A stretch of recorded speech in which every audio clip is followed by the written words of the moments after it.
then let's go.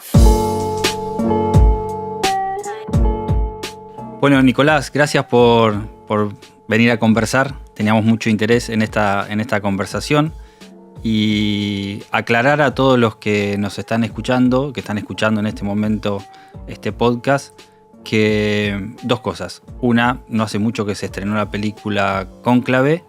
De hecho, participó en los Oscars. No ganó a Mejor Película. No sé si ganó algún premio, no recuerdo, pero no ganó a Mejor Película, seguro. Y la otra que me parece que está bueno aclarar, para tener en cuenta en el momento que se decida escuchar este podcast, que la situación del Papa Francisco, que según cuentan las últimas noticias, experimenta como una leve mejoría, digamos como que se va restableciendo. Pero bueno, más allá de esto, vos sos un estudioso y por supuesto en Argentina, más allá de que un papa argentino, pero de todos modos, digamos, el jefe de la iglesia, esto no deja de llamarnos la atención, de ponernos atentos a ver qué puede pasar en cualquiera de las circunstancias, ¿no? Y algo has publicado y demás, y nos interesó muchísimo, ver en qué situación está hoy. Primero preguntarte si viste la película y si te gustó. Bueno, en primer lugar, muchas gracias por la invitación, Cali. Es un gusto estar acá. Sí, vi la película. No me gustó tanto. No me gustó tanto. ¿Te pareció poco verosímil? Digamos, tiene esa cosa de media de sí, novelado, ¿no? Sí. No quiero spoilear, como se dice. Me atrapó en un inicio, me pareció interesante. Creo que tienen como una dimensión peyorativa de la política, el cónclave, ¿no? Como hay como mucho más lo que en Argentina, para pensar la política, hablaríamos de carpetazos y claro, mucho carpetazo y poca rosca y poca sí, política, ¿no? Sí. Como apriete, ¿no? Claro. Y me parece que es un ámbito que circula la política, digamos, un cónclave.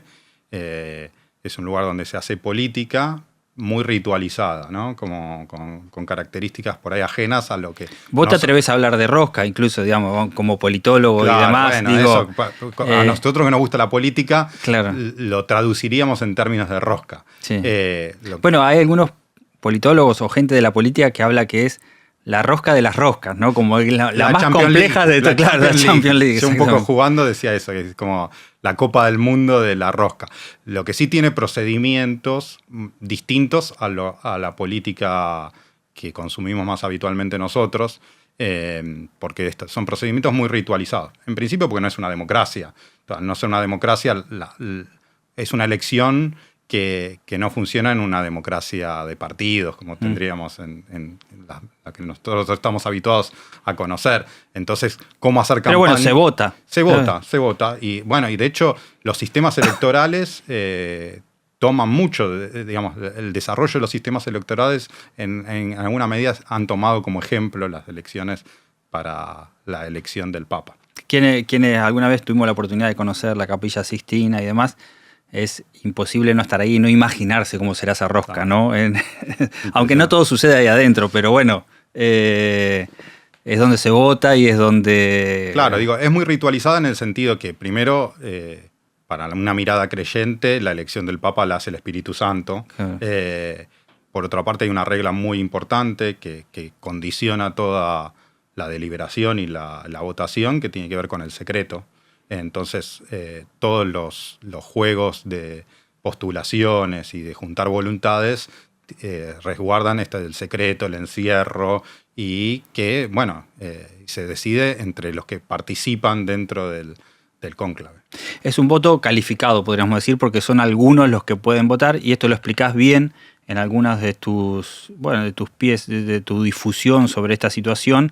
Digamos, primero, para que entiendan todo, estaría bueno repasar, digamos, cómo funciona ese cónclave, quiénes son las personas que están habilitadas en condiciones de elegir y ser elegidos, ¿no?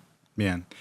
Sí, bueno, para la sucesión de un papa, de un pontífice, en caso de muerte, que es lo más habitual, o de renuncia, ahora la renuncia del Papa Benedicto. Claro, fue el caso más reciente, en 2013. Genera lo que se llama sede vacante de la Iglesia, y quienes tienen la atribución de elegir la sucesión se llama colegio cardenalicio. Es decir, que es la reunión de aquellos sacerdotes que son cardenales, que tienen el título nobiliario de cardenal, y que son, digamos, el requisito para entrar en el cónclave, que es esta reunión donde se va a deliberar y votar, es que tengan menos de 80 años.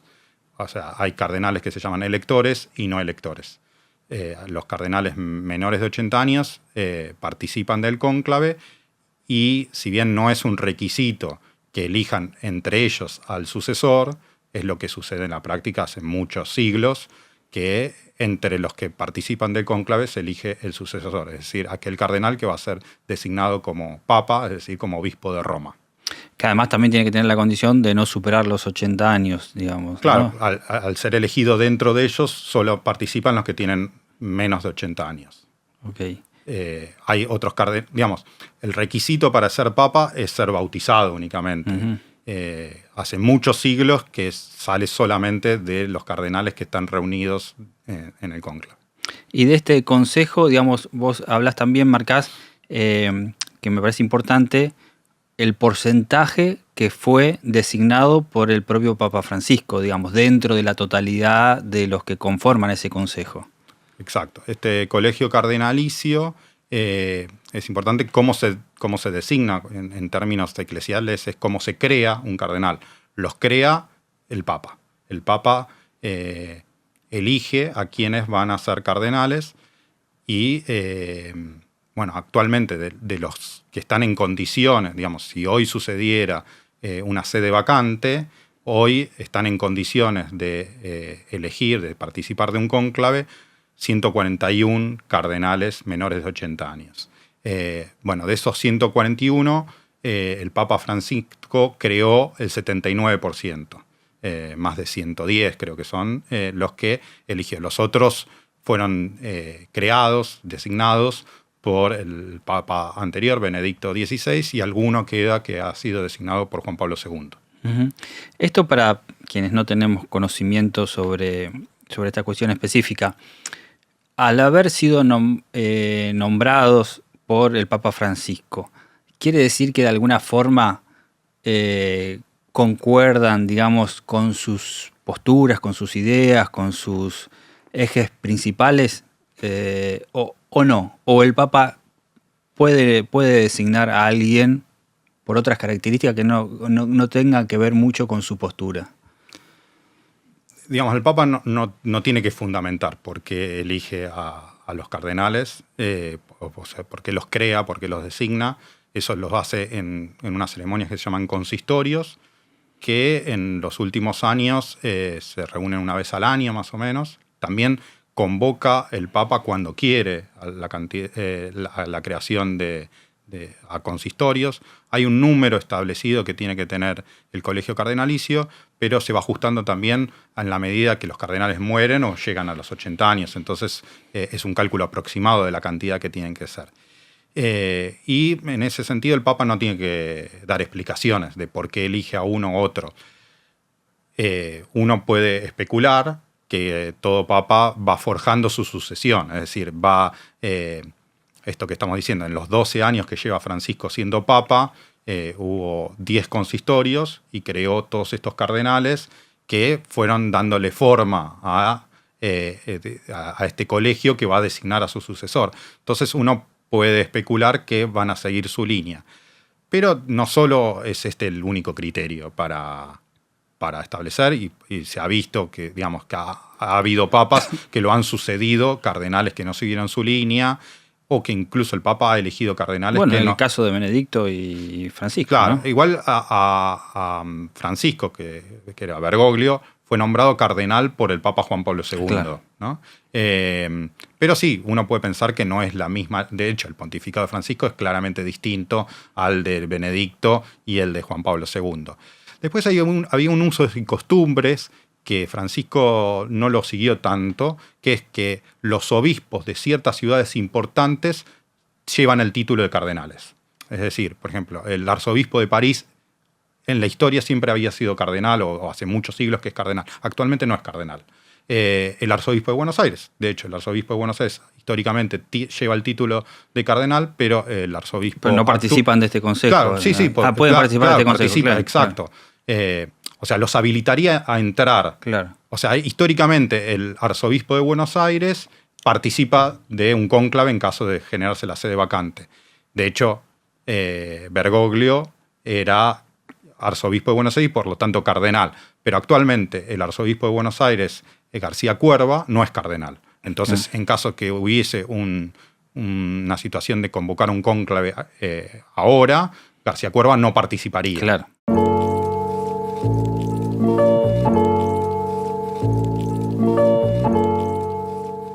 Yo creo, hay una cuestión importante, si me permitís señalar, que Francisco llega al papado en una situación bastante excepcional, que es la renuncia de Benedicto, del Papa Benedicto, pero que también esa renuncia, a mi entender o a mi modo de ver, y esta es mi lectura humildemente, hace visible una crisis subterránea mucho más grande.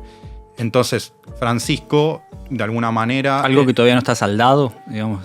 Bueno, yo creo que es algo que no está saldado del todo, ¿no? La magnitud de la crisis hace que, al interior de la Iglesia, hace que yo creo que el papado de Francisco viene a dar respuesta a esa crisis, pero que la crisis, a mi entender, es una crisis de conducción, una crisis del pastorado, podríamos llamar, y Francisco viene a dar respuestas en ese sentido. Y como todo buen conductor, digamos, lo que creo que ha hecho Francisco es tratar de guiar al conjunto de la Iglesia, no solo a los que piensan como él. Entonces ha creado, esto para dar respuesta a tu pregunta, ha creado cardenales que abiertamente piensan distinto que él en muchos temas. Bueno, de hecho, después nos vamos a meter, no quiero anticiparme. Su mano derecha, digamos, es alguien, digamos, su segundo, si se quiere, no es alguien que piensa como él, ¿no? Bien, sí, de hecho, su segundo, el cargo es de secretario de Estado. Algo que me interesó, que después te quería preguntar para ver, digamos, por qué pasa eso, digamos, si él pudiera desplazarlo o no, digamos, pudiera reemplazarlo en todo caso. Pero antes de entrar a eso, vos marcás ahí algo que quienes miramos la política mucho estamos acostumbrados en todas las elecciones y demás a ver, bueno, cuáles son los clivajes que definen determinada elección, ¿no? O que por lo menos configuran el mapa electoral, las corrientes de opinión, etc. Bueno, se habla de liberales y conservadores, de izquierdas y derechas, categorías que van quedando viejo incluso en la política tradicional, de outsider, de modernos, digamos, ¿cuáles son esos clivajes? Vos marcabas, si yo no entendí mal, que en el caso de la Iglesia, en este caso tampoco el clivaje sería más liberales o más conservadores, que los hay dentro del Consejo, sino más bien quienes estarían a favor o en contra de continuar con el legado de Francisco. Y eso me invita también a hacer un doble clic ahí y preguntarte, bueno, ¿cuál sería ese legado, ¿no? Recordemos un dato que no dijimos al principio. Estamos hablando de un papa de 88 años y 12 años, vos mencionabas 12 años de papado, como para poner en contexto, ¿no? Exacto. Sí, el cargo de papa es un cargo vitalicio, ¿no? Salvo que renuncie, es un cargo que es de por vida. Y bueno, también la expectativa de vida ha aumentado. Entonces, también tenemos papados más largos por esa cuestión, y también por eso creo que es más habitual poder hablar de una posible sucesión del Papa, más allá de su estado de salud actual, sino que es una persona de 88 años, sí. ¿No? A mí me gusta pensar los clivajes en la política, para contestar la pregunta. Históricamente y en los medios actualmente, cuando hay notas sobre posibles sucesores, posibles cónclaves o incluso sobre posturas en la Iglesia, se suele usar el clivaje entre progresistas y conservadores. Sí, ahora populistas. O populistas, bueno. Nacionalistas. Sí, no lo he visto tanto en la Iglesia, digamos. Y yo creo que este clivaje entre conservadores y progresistas, que se sigue usando, aplicaba bien a la Iglesia antes de Francisco. Por lo menos a la Iglesia del fin del siglo XX. En la Iglesia Católica, en el siglo XX hubo un acontecimiento muy importante que fue el Concilio Vaticano II, que eso replanteó la relación entre la Iglesia y el mundo moderno. Ayornamiento era la palabra que se utilizaba como divisa. Eso fue un proceso que fue de la década de los 60 en la Iglesia. Y después hubo... el último papa fue Pablo VI, que cerró el Concilio Vaticano II, y a partir de la sucesión de Pablo VI, Pablo VI muere en 1978, el clivaje, creo yo, en la Iglesia y de los pontificados fue cómo implementar ese Concilio Vaticano II. Las posturas, lo que se llamaban conservadores, eran los que decían que había que implementar el Concilio Vaticano II, pero de manera ordenada, despacio, sin apresurarse, sin acercarse a las posturas como más radicales. En cambio, los progresistas eran los que decían que ya que había producido ese cambio del Concilio Vaticano II, había que implementarlo con velocidad y profundizarlo. Acelerar. Entonces, las sucesiones en los cónclaves, hubo 2 cónclaves en el año 78. Tras la muerte de Pablo VI, fue elegido Juan Pablo I, que estuvo 33 días solamente. Está la película del Padrino 3, donde cuenta un poco una versión sobre la posible muerte de Juan Pablo I. Y un segundo cónclave, también en el año 78, que elige al Papa Wojtyla, a Juan Pablo II. Y después se inicia el papado de Juan Pablo II, que es muy largo, del año 78, muere en el año 2005. Y a él lo sucede el Papa Benedicto XVI, el cardenal Ratzinger alemán, y Benedicto renuncia en 2013. Todos esos cónclaves, los 2 del 78, el del 2005 y el 2013, para mí están discutiendo eso, si acelerar o ralentizar la aplicación del Concilio Vaticano II. Y después sucede esta crisis importante que digo con la renuncia de Benedicto XVI. En cambio, para mí el papado de Francisco, para decir una cosa importante, es el primer papa que no participó en el Concilio Vaticano II. Ya por edad, claro. Bergoglio no participó él en el Concilio Vaticano II. Y yo creo que su papado lo que busca es dar una respuesta a esa crisis y ya no si hay que implementar aceleradamente o de manera más más lenta, ralentizar el Concilio Vaticano II. Entonces yo creo que es una especulación, por supuesto, un posible cónclave se va a dirimir en otro clivaje, ya no progresistas conservadores, sino a favor de la respuesta de Francisco o contrarios a Francisco. Eso yo creo que es el clivaje principal.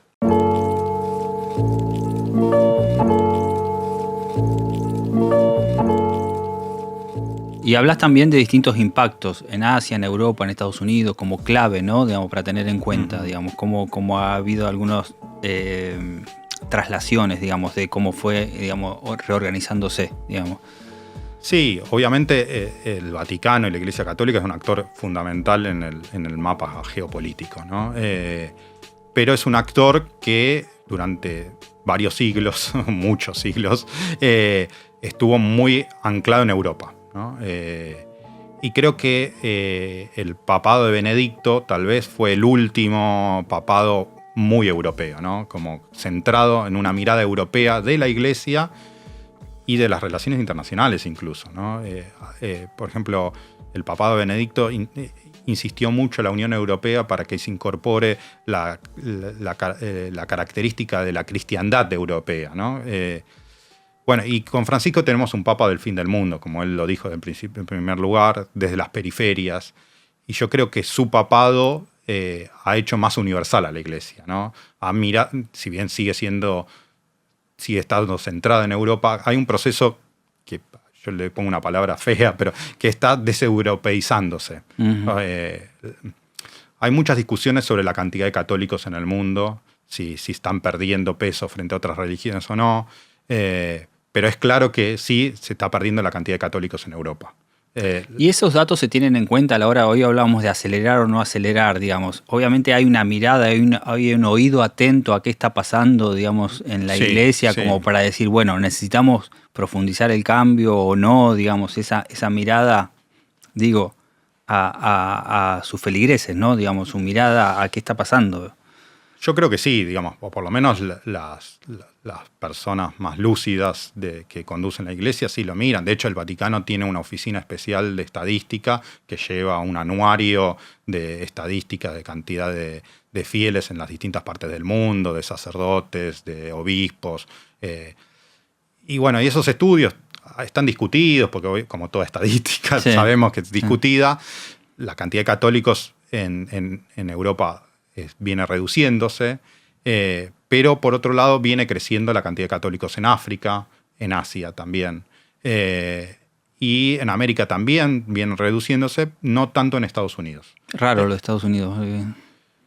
Bueno, sí, podría ser raro en una primera mirada, teniendo en cuenta la inmigración latina, eso empieza a compensarse. Sí es raro para la historia de Estados Unidos. Estados Unidos fue fundado con, digamos, disidentes religiosos protestantes y con una mirada bastante despectiva del catolicismo. Pero en los últimos años ha crecido mucho. Hoy es aproximadamente un 25% de la población de Estados Unidos es católica, se dice católica. Y si no tomamos al protestantismo en conjunto, porque son muchas distintas denominaciones cristianas protestantes, hay luteranos, baptistas, etc., el catolicismo es la religión más grande en Estados Unidos. De hecho, hoy el gabinete de Trump tiene figuras muy importantes católicas practicantes, como el vicepresidente, como el responsable de la CIA es católico, la secretaria de Educación es católica, la embajadora de Estados Unidos en las Naciones Unidas es católica, el secretario de Trabajo es católico. Algunos dicen que es el gabinete con más católicos en la historia de Estados Unidos. Mira, y ahí te quería preguntar, ¿tiene sentido hacer algún correlato con esto que está pasando a nivel global en la política de las posturas extremas? Digamos, las posturas extremas, la extrema derecha, la derecha radical, bueno, nada, esta cosa más, en algunos casos, porque no coincide con lo que pasa en Argentina, pero de mayor, digamos, más, algunos dicen conservadores, otros hablan de populismo nacionalista, digamos, ¿existe alguna posibilidad de traspolar eso al mundo de la iglesia, digamos, cuando uno piensa en este consejo, en este posible cónclave? A ver, en la película se ve algo de eso, de las posturas anti-inmigrantes, anti un montón de cosas, digamos, claro, esa postura muy marcada, pero bueno. Obviamente esto depende de cuál es la perspectiva que uno mira. Desde una perspectiva más religiosa, uno podría considerar que estas categorías más de las ciencias sociales, de la ciencia política, no deberían aplicarse tal cual. Ahora, de una mirada como más secular, uno puede, creo yo, con justicia pensar en... Y estas cuestiones se han discutido y han generado también diferencias. Hay, no sé, episcopados, es decir, conjunto de obispos de ciertas regiones que son más conservadores en cierta materia. Por ejemplo, los obispos africanos tienen una concepción más conservadora en términos morales que los europeos. Bueno, y con respecto a estos temas como migración, también han sido temas muy discutidos. El Papa Francisco ha hecho del tema migrante un tema central de su magisterio, y eso ha chocado con Trump, esto es claro. Hay enfrentamientos. Y los obispos de Estados Unidos también están tensionados. Hay sectores como mucho más vinculados a la política de Trump y que esto se generó mucho debate para el caso de Estados Unidos en la presidencia de Biden. Biden fue el segundo presidente católico en la historia de Estados Unidos. Fue el primero después de Kennedy. Pero al mismo tiempo Biden fue un gran promotor y defensor del derecho al aborto. Entonces esto generó gran controversia en la Iglesia Católica de Estados Unidos sobre qué postura tener, si sostener al presidente católico o condenarlo por su postura a favor de los derechos de las mujeres. Y eso generó una fractura en la Iglesia de Estados Unidos. Los sectores como más contrarios a Biden eran los mayoritarios, y esto generó también conflictos con la política del Papa Francisco, que sostuvo una no condena al presidente Biden. Y esto hace que hoy Trump se rodee de figuras de la política norteamericana, que uno podría llamar de extrema derecha, que tienen predicamento dentro de la iglesia también.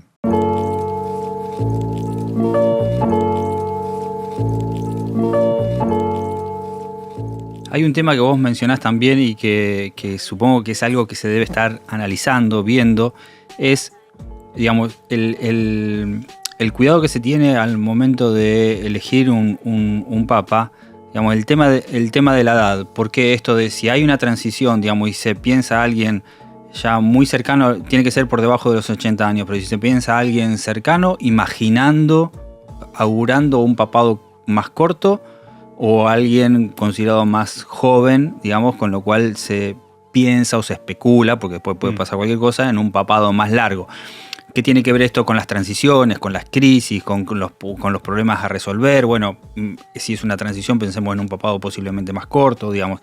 Son todas cuestiones que se ponen en juego, imagino. Sí, yo creo que son todas cuestiones que se...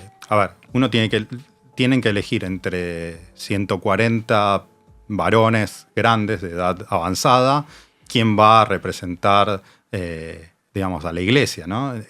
En una persona hay muchas variables que se ponen a jugar, como esto, qué piensa sobre el aborto, qué piensa sobre el matrimonio de personas homosexuales, qué piensa sobre Estados Unidos, qué posición geopolítica vamos a tener con China, y también cuánto va a durar ese reinado, ese pontificado. Hay una experiencia, digamos, los papados de los dos Juan Pablo, de Juan Pablo I y Juan Pablo II, muestran los dos extremos. Juan Pablo I estuvo 33 días, su reinado de 33 días. Y quien lo sucedió, Juan Pablo II, estuvo prácticamente, si hago mal las cuentas, 27 años como papado. Eso obviamente cambia mucho porque el Papa tiene un poder prácticamente sin contrapesos. Entonces, elegir una persona para los próximos 20 años... Qué difícil también en un mundo tan cambiante, ¿no? Exacto. Porque antes era como que uno estaba acostumbrado a los tiempos, a otros tiempos de durabilidad de todo, ¿no? Claro. O sea, pero bueno. De hecho, digo, la elección de Francisco era un cardenal grande. Digamos, tenía 76 años cuando fue elegido y ya lleva 12 años, porque esto que te digo, la expectativa de vida también cambió. Entonces tiene 12 años y, digamos, si se recupera podría seguir gobernando un tiempo más, tal vez varios años más. Entonces eso hace que estas disputas cobren otro sentido, ¿no? Entonces, la edad del posible sucesor también se considera. Actualmente la edad promedio del colegio cardenalicio es 70 años. Pero si eligieran una persona de 70 años con una expectativa de vida de 20 años, es un papado de 20 años. Claro. ¿No? Obviamente hay otras razones, no solo la vejez que puede imposibilitar un papado, ¿no? Obvio. Pero yo creo que son elementos que se toman en cuenta, porque si eligen una persona muy joven... Sí, que son especulaciones también que se deben tener en cuenta. Su estado de salud, por ejemplo, ¿no? Bueno, Más el estado de allá la salud, edad, claro. digamos, ¿no? De hecho, Bergoglio tenía problemas de salud, ¿no? De una operación en un pulmón, y era algo que había circulado previamente al cónclave que iban a dudar si elegían una persona con una salud frágil. Bueno, pero de hecho... también la experiencia del fin del papado Juan Pablo II, que estuvo muchos años enfermo, postrado, también generó cierto debate en la iglesia sobre si podemos tener un papa que esté imposibilitado o digamos, con una salud muy precaria mucho tiempo. ¿Es lo conveniente? Creo que eso también se considera y se va a evaluar.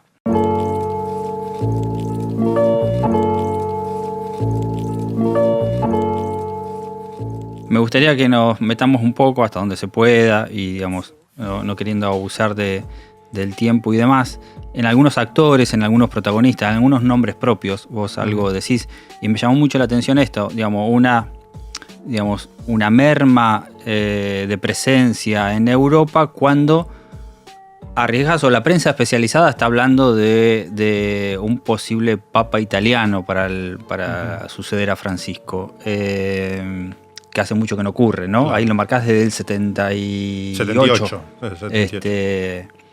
Bueno, se habla ahí de una persona en particular. Digamos, sí, a ver, hay una frase que es quien entra papa sale cardenal. O sea, el candidato favorito termina saliendo sin ser elegido, ¿no? Entonces es difícil especular, digamos, con precisión, pero sí, como siempre, hay candidatos más fuertes y otros.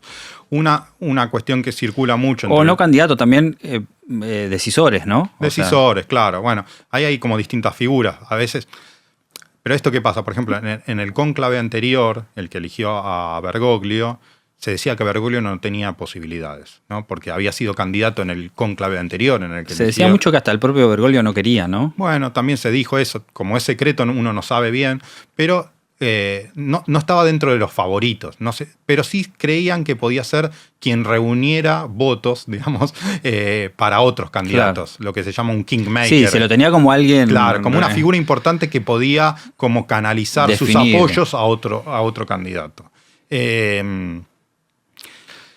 Bueno, los cardenales italianos son la mayoría en el cónclave. Creo que son 18 actualmente. Y para decir, la nacionalidad siguiente tienen solamente 10, con lo cual es el paquete de votos más importante. Es el bloque más grande. Es el bloque más grande, pero no todos piensan igual. Claro. No es que hay un bloque nacional tan claro. Pero el papado fue italiano durante siglos. Hasta Juan Pablo II, durante varios siglos, habían sido solo papas italianos. Y desde el 78 acá tuvimos un papa polaco, otro alemán y otro argentino. Entonces... muchos periodistas especulan que los italianos quieren tener un candidato propio. Ahí se nombran principalmente a 2 cardenales que son como los más taquilleros. Uno es Pietro Parolin, que es el número 2 del Papa. Que está al borde en edad también, ¿no? Sí, tiene una edad promedio, digamos. Yo pensé que estaba no, es otra persona que estaba 79. Claro, no, ese es el cardenal de Guinea, el cardenal Sara. Pietro Parolin es el número 2 del Papa, es el secretario de Estado, o sea, es como la figura más importante dentro de la curia romana. Es italiano. Y la otra figura importante es Matteo Zuppi, que es el arzobispo de Bolonia y es el presidente de la Conferencia Episcopal Italiana. Esos se dicen que son las 2 figuras más importantes de los cardenales italianos electores. Y después aparecen otras. Claro, bueno, el cardenal Sara, que es el que mencionamos, es un cardenal africano de Guinea, es tal vez la figura pública más contraria al papado de Francisco, digamos, que se ha enfrentado abiertamente al papado de Francisco. Hay un grupo de cardenales que lo han... ¿Fue nombrado por Benedicto o viene de...? No sé quién lo creó cardenal, que supongo que es Juan Pablo II o Benedicto, eso ahí tengo duda. Lo que sí fue prefecto, es decir, fue ministro tanto de Benedicto como de Francisco, digamos. Tuvo un rol muy importante en los 2 papados. Pero es el candidato tal vez principal de estos sectores como muy opositores que se han enfrentado públicamente con Francisco, que se reconocen como herederos del papado de Benedicto XVI. Pero bueno, Sara va a cumplir 80 años este año. A ver, pocos dicen que tienen posibilidades reales de ganar, pero sí pueden cambiar una elección a quién apoyar o pueden condicionar la discusión, creo yo, ¿no? De hecho, si tenemos un Papa Francisco para un tiempo más, digamos, cumpliría los 80 años Exacto, sí. O sea, si el cónclave sucede después de junio, que creo que cumple 80 años, ya Sara no participaría y prácticamente no tendría ninguna opción de ser candidato. Así que, bueno, eso obviamente cambia porque es una figura muy importante, ¿no? Si bien uno no lo conoce, dentro de los posibles candidatos es de los más visibles. Sí, y si no fuera candidato podría, digamos, encabezar un grupo que... Exacto. Pietro Parolin, que me mencionabas hace un momento, que es el número 2 de...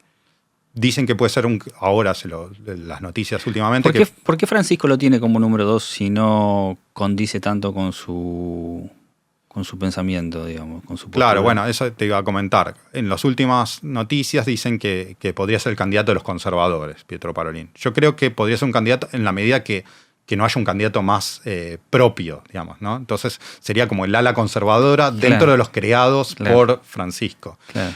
¿Por qué puede ser...? Como de unidad, digamos. Claro, sí. A ver, yo creo que Francisco, los puestos claves, digamos, Sara, por ejemplo, que es claramente opositor, fue ministro de él y lo sostuvo mucho tiempo, muchos años, venía del papado anterior. Yo creo que Francisco da una discusión sobre cómo tiene que ser el pastorado, cómo tiene que ser la conducción de la iglesia, y creo que apuesta a contener también esas figuras, lo que diríamos en la política, a contener para que no jueguen por fuera. Dentro de ese sector hubo obispos, no cardenales, obispos, que han sido más extremos incluso, que han insultado y que han dicho que el Papa, digamos, era Satán o cosas así, y que se han tomado medidas disciplinarias más duras. Pero si no han llegado a esos extremos, la política de Francisco ha sido contenerlos, darles distintos lugares. Creo que ha sido bastante inteligente. Igual esto siempre depende del diario del lunes, cómo termina siendo... Sí. Pero bueno, con Sara, otro caso es, hay un cardenal alemán, Gerhard Müller, que lo creó cardenal Francisco y que también es claramente opositor. Ahí vemos cómo no elige solamente cardenales de su línea, ¿no? Claro.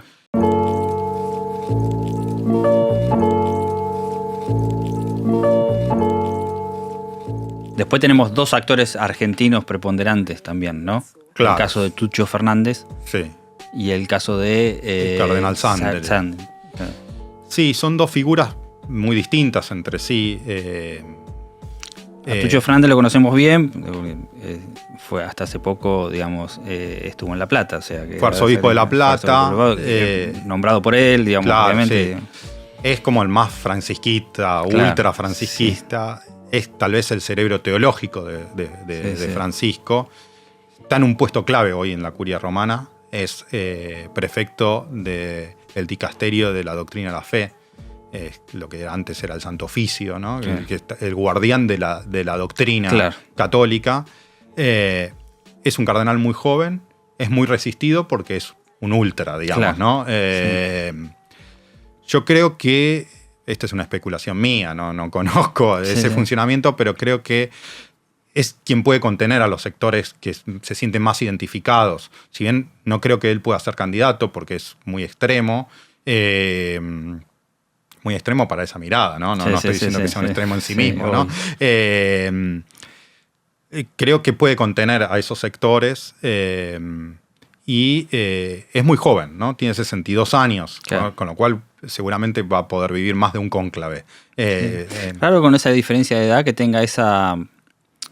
como es esa preponderancia que marcaba vos sobre Francisco, ¿no? O con Francisco, digamos. Una relación personal de mucho tiempo. Él estuvo como en un rol preponderante en la Universidad Católica Argentina y de alguna manera es quien abrevan todo lo que llamamos la teología del pueblo, esta teología latinoamericana cercana a la teología de la liberación, pero más propia de la Argentina, que ha puesto como en el centro de la teología la categoría de pueblo, que ya la había traído el Concilio Vaticano II cuando define que la Iglesia es el pueblo de Dios.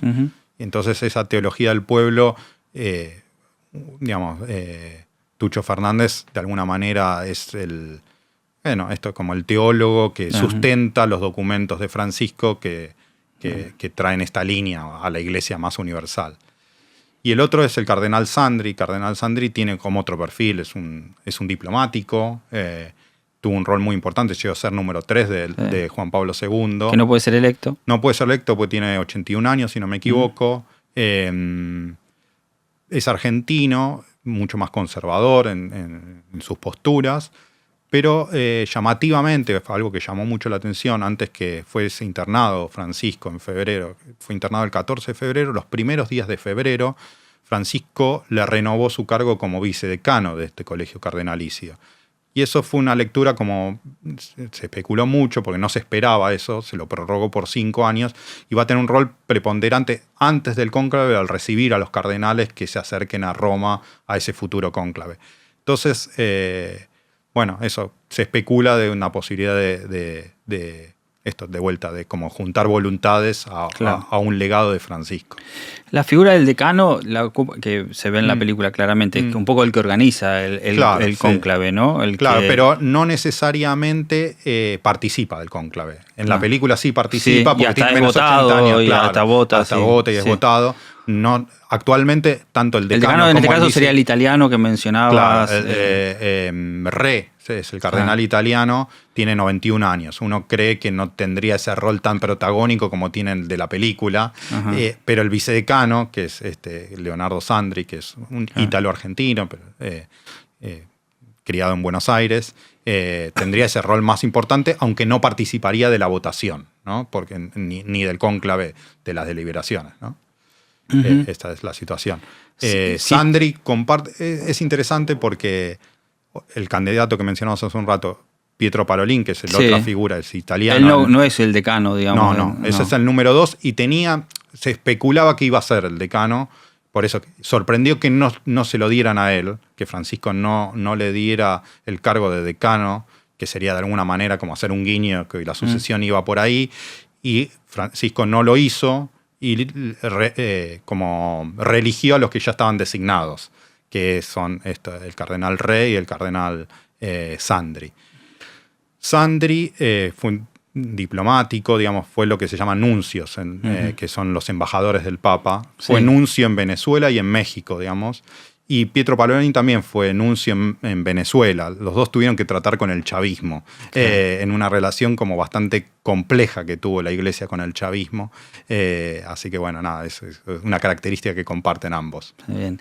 Y llegado al caso que, por ahí no queda bien hablar de estos temas, pero digamos que el Papa Francisco... O sea, se hubiera impedido de seguir con su papado por los motivos que fueran, un caso similar al de Benedicto, digamos, en este caso, ¿no? Que se habla de los dos papas.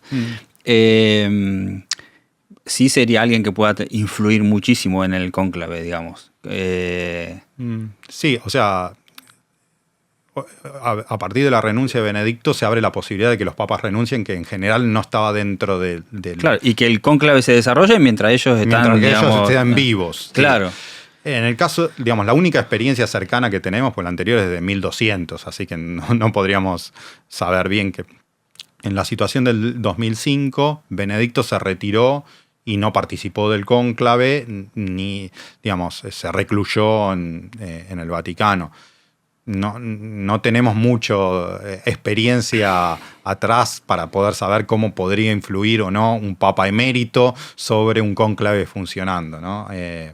La lógica sería lo que sucedió, que no influyera, digamos, porque ya influyó creando al colegio cardenalicio, digamos, y que de alguna manera si renuncia libremente sería dar un paso al costado, sería como tal vez como contradictorio que renuncie y que busque influir, digamos, pero bueno, todo está abierto y no hay antecedentes históricos para poder corroborarlo.